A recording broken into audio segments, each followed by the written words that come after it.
Hola, buenos días. Mi nombre es Natalia Torres. Me da mucho gusto estar el día de hoy presentándoles el webinar de dimensionamiento de bombas para aguas residuales de nuestra línea estándar para aplicaciones residenciales y comerciales.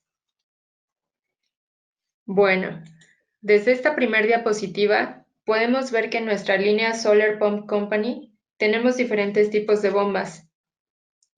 Pueden ser automáticas, mediante flotador interruptor, automáticas mediante pera de nivel tipo piggyback, no automáticas, bombas para efluentes que se caracterizan por tener una rejilla a la entrada que no permite el paso de sólidos, bombas trituradoras que tienen un cortador de acero inoxidable girando a 3500 revoluciones por minuto para triturar cualquier sólido de tipo sanitario antes de bombearlo y pueda salir a tubería de 1 a 1/4 de pulgada.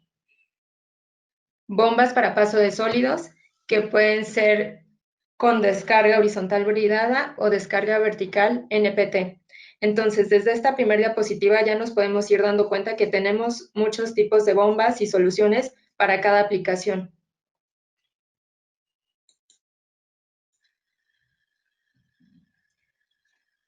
¿Por qué es importante el dimensionamiento? Este juego de curvas en particular me gusta bastante, ya que es un ejemplo muy claro de la importancia de un correcto dimensionamiento en equipos de bombeo. Al ver este set de curvas, podríamos considerar que no tienen nada en común. Falso. Todas estas curvas mostradas en la diapositiva tienen en común la potencia. Las 4 curvas mostradas son de 2 HP. Entonces, cuando un usuario les pida una bomba por potencia, consideren por favor que tenemos en nuestro portafolio de productos más de una bomba con la misma potencia, pero que cubrirán diferentes puntos de operación.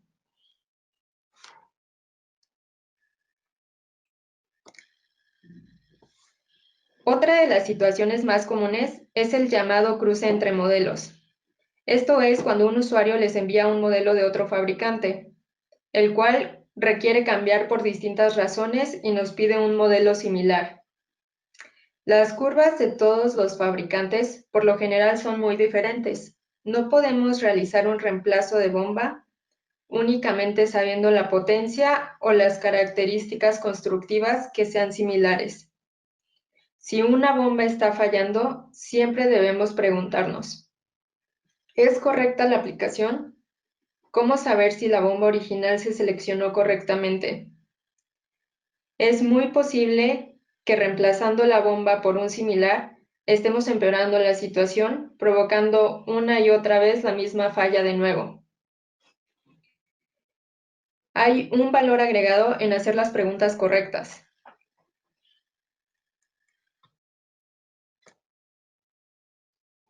Lo que necesitas saber. Para iniciar, debemos tener en claro 3 preguntas clave. Básico. ¿Qué es lo que voy a bombear? ¿Cuánto voy a bombear? Y por último, ¿hasta dónde voy a bombear? A continuación, revisaremos a qué nos referimos con cada una de estas preguntas. ¿Qué voy a bombear? ¿Necesito una bomba para aguas ligeramente limpias? ¿A qué me refiero con esto? Aguas con mínima cantidad de sólidos en suspensión. Ejemplos: agua de piscina, fuentes o similares. ¿Qué voy a bombear? ¿Se trata de una bomba para efluentes? Los efluentes se caracterizan por tener sólidos en suspensión de media pulgada a 3/4 de pulgada. Esto nos referimos como ejemplo a aguas de lluvias o aguas ligeramente sucias. ¿Qué voy a bombear? En el caso de aguas negras, los sólidos en suspensión serán siempre superiores a 1 pulgada y nos referimos como ejemplo a aguas sanitarias o aguas lodosas. Es muy importante antes de iniciar cualquier selección conocer la aplicación a la que nos estamos enfrentando. Pregunta 2. ¿Cuánto voy a bombear? En esta pregunta necesitamos conocer algunos conceptos básicos. El caudal. El caudal se refiere al volumen o cantidad de agua que circula a través de una sección de ducto en un periodo determinado de tiempo. El caudal normalmente lo expresamos en galones por minuto, litros por segundo o metros cúbicos por hora.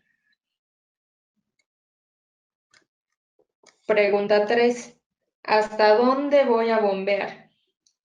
En esto necesitamos conocer como conceptos básicos qué es la presión, la TDH por sus siglas en inglés, o carga dinámica total. Esto es la capacidad en altura que requiere nuestro sistema a determinadas circunstancias. La carga dinámica total se calcula sumando la carga estática más las pérdidas por fricción. Y normalmente está expresada en pies, PSI o metros. Teniendo en cuenta estos conceptos básicos, ¿qué más debo saber? A continuación, revisaremos conceptos fundamentales para selección de equipos de bombeo.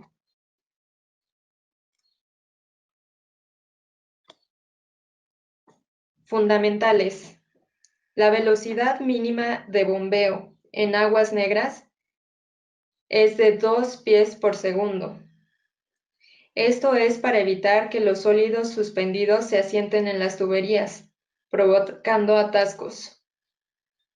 La velocidad máxima de bombeo deberá ser de 5 a 10 pies por segundo.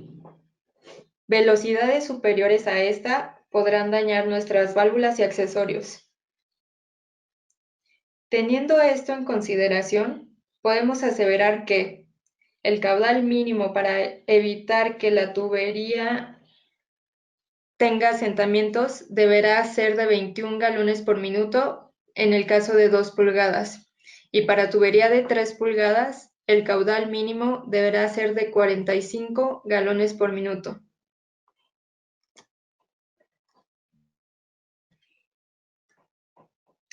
Tubería de mayor diámetro no siempre significa que se va a bombear mejor. Como mostramos anteriormente, una tubería incorrecta puede hacer que la velocidad disminuya y como consecuencia hacer que los sólidos se asienten en las tuberías.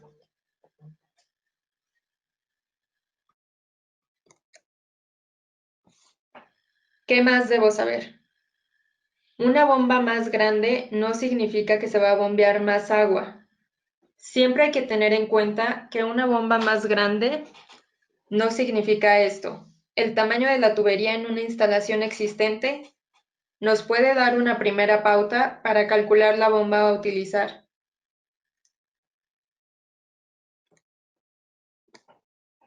Fundamentales. Pérdidas por fricción. Las pérdidas por fricción se refieren a la carga adicional creada por la resistencia en el sistema debido a la relación del caudal y la suma del diámetro y longitud de la tubería más la cantidad de accesorios instalados. Con accesorios instalados nos referimos a válvulas check, válvulas de cierre, codos de 45, codos de 90 grados, TES, etc. Las tuberías, según su diámetro, tendrán una capacidad máxima de fluido que puede circular. Si tengo más agua de la que puedo meter, genero mayor fricción y aumentarán mis pérdidas.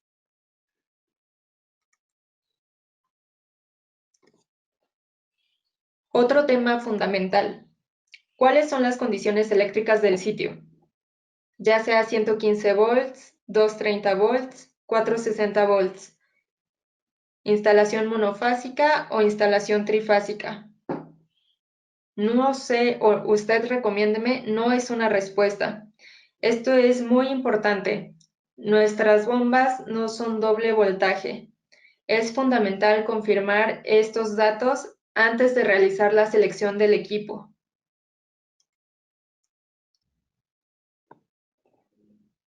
Ahora sí, podemos utilizar estos fundamentales. Carga dinámica total, también conocida como TDH, altura dinámica o cabeza. La carga dinámica total, como lo veíamos en diapositivas anteriores, será la sumatoria entre la altura estática, las pérdidas por fricción y la presión a la descarga. Normalmente, en aplicaciones de aguas residuales o aguas negras, el valor de la presión a la descarga será cero, ya que comúnmente la descarga es por gravedad. Aquí vemos un ejemplo un poquito más claro para entender de qué se compone la carga dinámica total. Carga estática, que se refiere a la diferencia en elevación entre el nivel de agua en el tanque contra el nivel más alto a vencer en el sistema. Pérdidas por fricción. Es la pérdida de carga en el sistema por fricción entre el agua y tubería, válvulas o accesorios.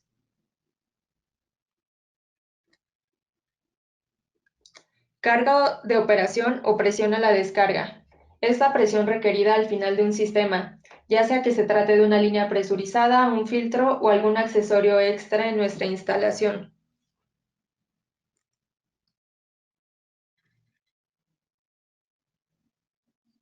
Estos tres componentes nos dan la carga dinámica total. Fundamentales aplicados. Identificar o determinar. Elevaciones. El principio, el final y los puntos más altos. Tamaño de tubería, que se refiere al diámetro. Longitud de tubería. Material de tubería. Válvulas y otras pérdidas. Requisitos de carga de operación o presión a la descarga.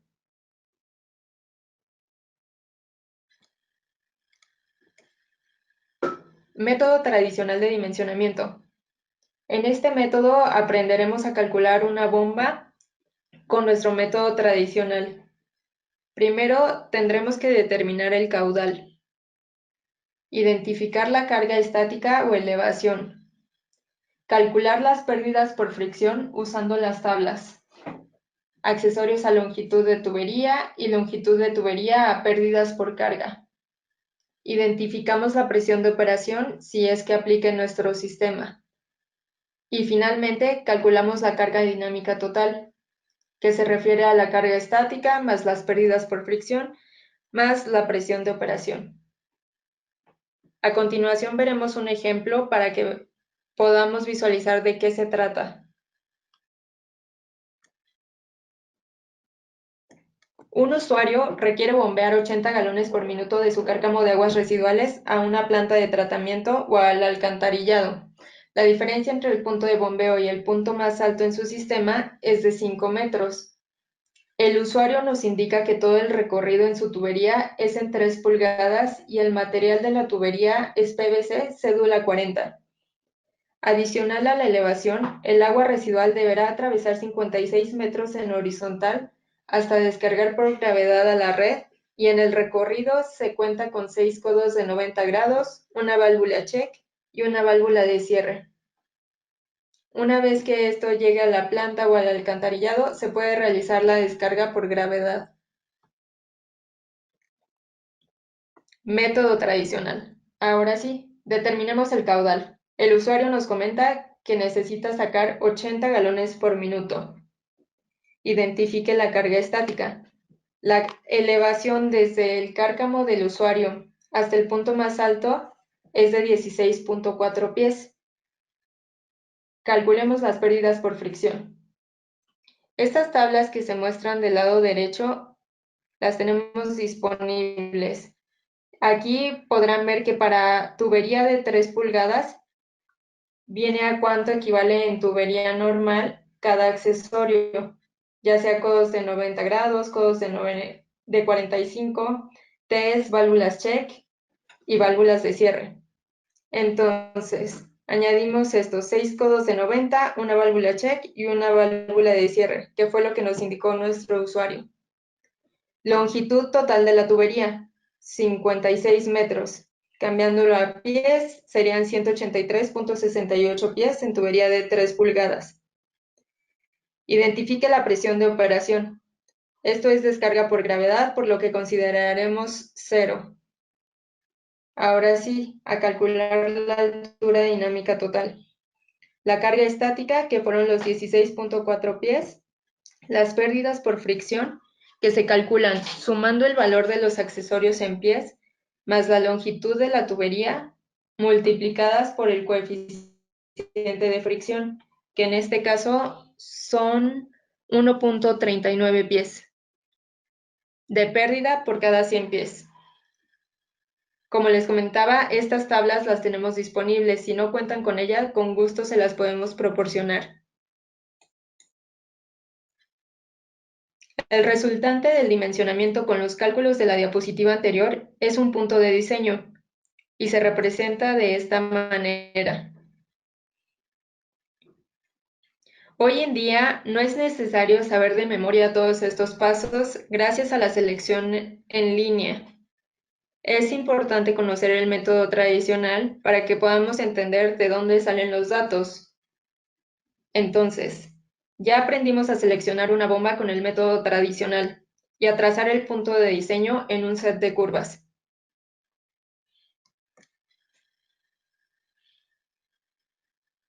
Del proceso al entendimiento. Como comentábamos, el método tradicional es importante. Nos provee un proceso paso a paso. Es fácil de aprender y promueve el conocimiento de los conceptos principales. Términos como carga estática, pérdidas por fricción, presión de operación o características de las pérdidas por fricción. Pero tal vez no provee la visión completa. Para tener una visión más amplia de los criterios y variables a seleccionar un equipo de bombeo, hablaré de las diferencias entre curva de una bomba, curva del sistema, punto de diseño y punto real de trabajo.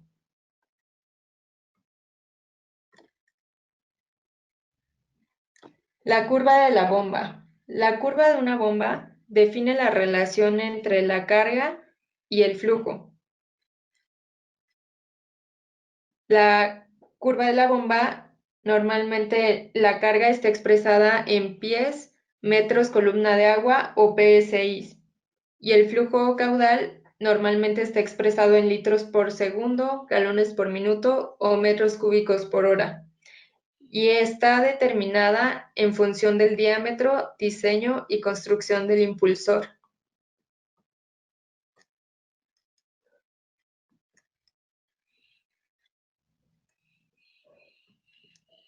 Pregunta. Hemos calculado un punto de diseño y hemos seleccionado una bomba. ¿Qué podemos hacer para asegurar que esta bomba opere en este punto de diseño? Si están pensando en recortes de impulsor, es una respuesta válida. En este webinar en específico, estamos tratando con la línea de Solar Pump Company, que es nuestra línea estándar. A esta línea no podemos hacer modificaciones en recortes de impulsor. Por lo tanto, esta opción queda descartada. Si por otra parte pensaron en cerrar una válvula hasta alcanzar el punto de diseño, esto sería válido si se tratara de agua limpia. Recordemos que estamos hablando de aguas negras o aguas residuales. Si cerramos cualquier válvula, estaríamos restringiendo el paso de sólidos, provocando así atascamientos en la tubería.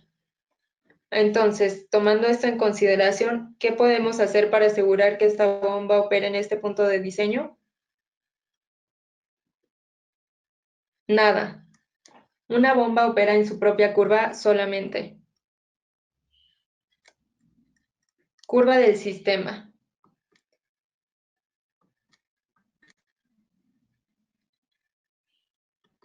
La curva del sistema o curva de carga representa la presión requerida para mover el agua en un sistema de tubería lleno a un flujo específico.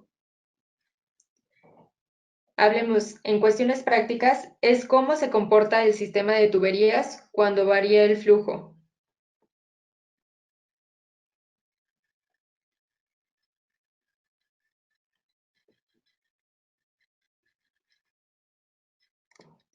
Factores de la curva del sistema. Los factores a considerar en la curva del sistema son la elevación entre el nivel de cárcamo y la descarga, el diámetro, longitud y material de las tuberías, objetos que causan fricción como válvulas u otros accesorios. Requisitos de presión especiales, presión en la línea de impulsión, presión extra, etc. Ahora bien, aprendimos a calcular un punto de diseño. En este ejemplo en específico, estamos hablando de que tenemos 15 galones por minuto con una carga dinámica total de 14 pies. Trazamos nuestro punto en la curva. Entonces, ¿qué podemos ver en esta primer curva?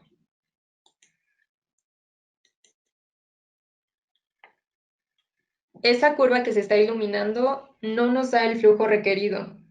Por lo tanto, la podemos ir descartando. Tenemos dos curvas.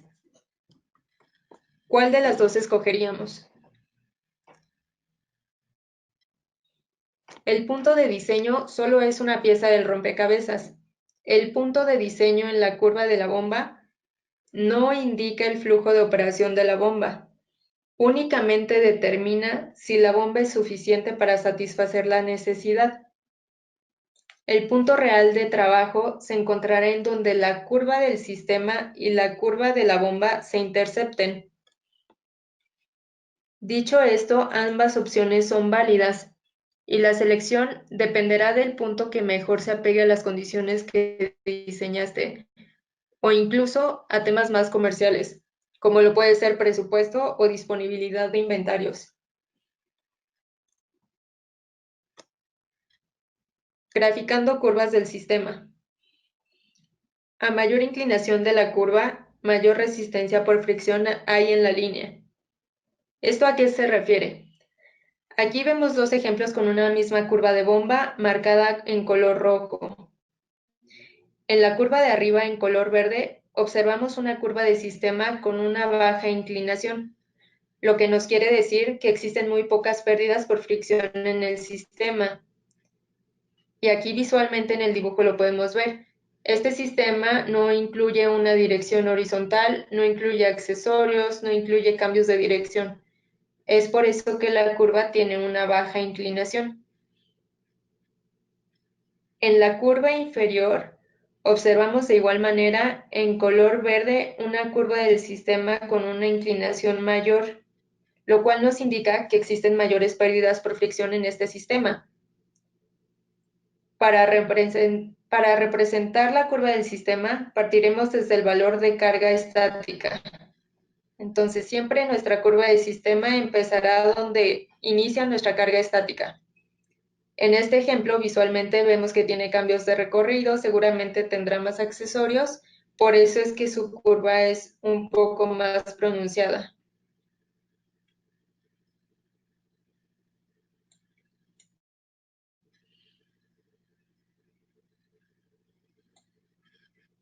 Entonces, ¿a qué vamos con estas definiciones? Esto que acabamos de presentar son únicamente referencias y herramientas para asegurar la mejor selección una vez que tenemos todos los datos. En este caso práctico, podemos visualizar tres opciones de curva que tienen la capacidad de cumplir con el flujo requerido. La curva del sistema nos ayuda a poder seleccionar la mejor opción de acuerdo a nuestras necesidades. Este ejemplo en específico es de nuestro selector en línea.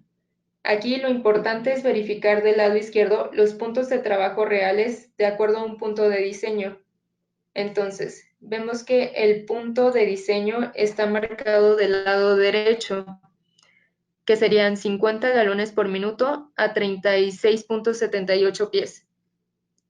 Nuestro programa les puede marcar la curva del sistema, dejando así los puntos reales de trabajo para cada curva de operación. Es decir, en la curva roja podemos ver que el punto real de operación será de 55.71 galones por minuto a 37.62 pies de carga dinámica total.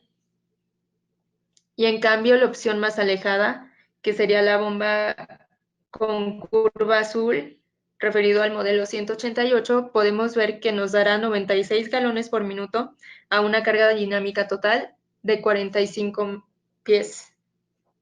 Entonces, No hay malas elecciones, hay que ajustarnos a lo que ustedes diseñaron lo más posible y estas son las herramientas que nos ayudan a hacer lo posible.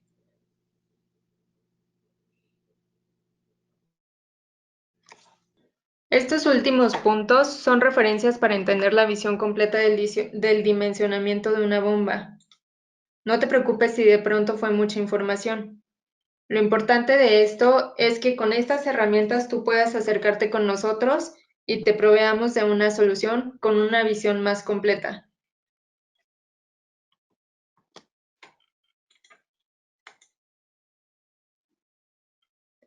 En resumen, ¿cuáles son las preguntas que debo estar realizando a mi cliente o al usuario final para entender su aplicación y para seleccionar y dimensionar la bomba correctamente? Número 1. ¿Qué tipo de aplicación es? ¿Es una bomba de sumidero? ¿Es una bomba para efluentes? ¿O es una bomba para aguas negras? ¿Cuál es el voltaje en sitio? ¿Cuáles son las condiciones eléctricas en general que tengo disponibles en sitio? Recordemos, nuestras bombas no son doble voltaje en aguas negras, entonces tenemos que tener bien presente esto para seleccionar la bomba adecuada desde un principio. ¿Qué tan alto está bombeando el sistema? Que nos referimos, como ya vimos, a la carga estática. ¿Qué tan lejos estará bombeando el sistema hasta llegar a nivel por gravedad? ¿Cuántos accesorios existen en la aplicación? ¿Cuál es el diámetro de la tubería? ¿Cuál es el caudal? Con estas 7 preguntas, yo creo que no tendrán ningún problema en seleccionar una bomba de acuerdo a la aplicación existente.